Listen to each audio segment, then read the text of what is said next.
We seem as a species to be hardwired to tell and to listen to and to take in stories differently than we take in other information.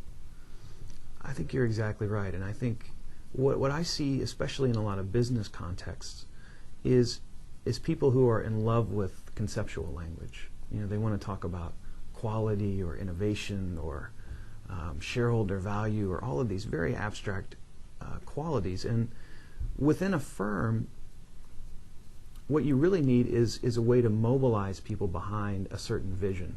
So, you know, a classic example from the realm of politics is John F. Kennedy's Man on the Moon speech. You know, he challenged America to put a man on the moon, return him safely within the decade. Now think about the concreteness of that vision. You can literally imagine the moment of success. You can imagine the man standing on the moon. You can imagine him coming back to Earth safely. And that visualizability, if you will, is something that's utterly lacking from most corporate goals. So concreteness is one point. Another point is that stories can actually carry a lot of the exposition with them. So for instance, in FedEx, they tell stories about employees who go above and beyond the call of duty.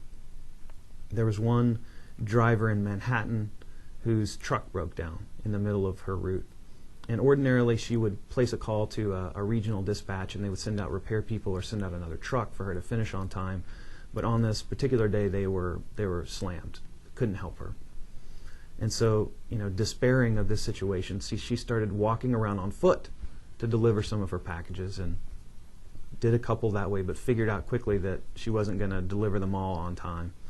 And so in a fit of desperation, she stood on the corner and flagged down a UPS driver and somehow convinced him to carry her around to deliver the rest of her packages on time.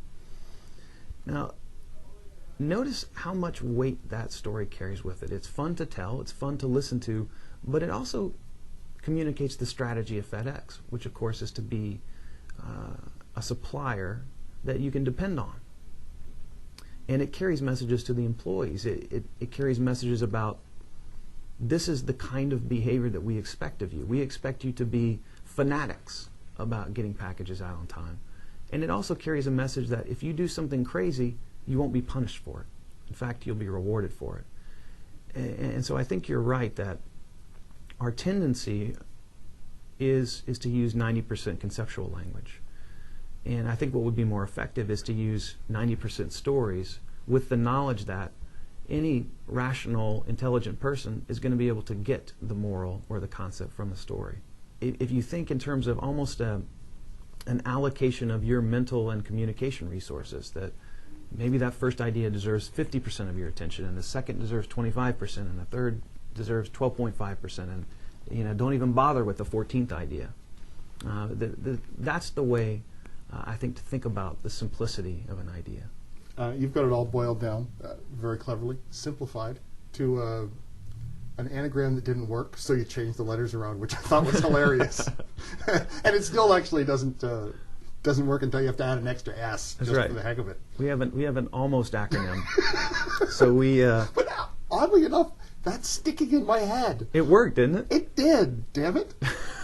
Against your will, we made something stick. So we propose in the book that there are 6 traits of a sticky idea, and they spell out success minus the final S. And so, you know, quickly, a sticky idea is simple, unexpected, concrete, credible, emotional, and it's often told as a story. And we mentioned that, you know, in our first conception of these traits, we might have swapped a couple. Simple, we might have said as core, but ultimately what we ended up with, which was something like cookix, and it just didn't seem as memorable as success minus the final S. I think you guys must have taken great pains once you finished the book to then go back and rewrite it and make sure that you actually followed your own rules. Is that true? I'm just guessing. You are completely right, and it was humiliating, was it? It was humiliating. That's a good word for it. It's like being a basketball coach who can't make free throws. You know? we would consistently reread our chapters and find that, you know, there were 2,500 words that are nothing but abstraction and conceptual speak, and just us sort of foaming at the mouth. And we would have to put the brakes on and say, okay, let's use our own medicine here. How do we make this more unexpected? How do we tell a story instead of being abstract?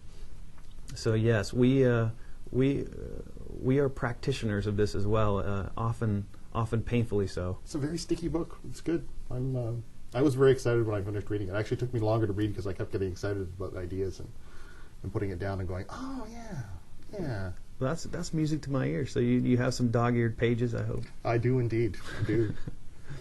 The book is Made to Stick: Why Some Ideas Survive and Others Die. I've been speaking with one of the two authors, the Heath brothers, Dan Heath, and his brother Chip Heath, and Made to Stick, published by Random House.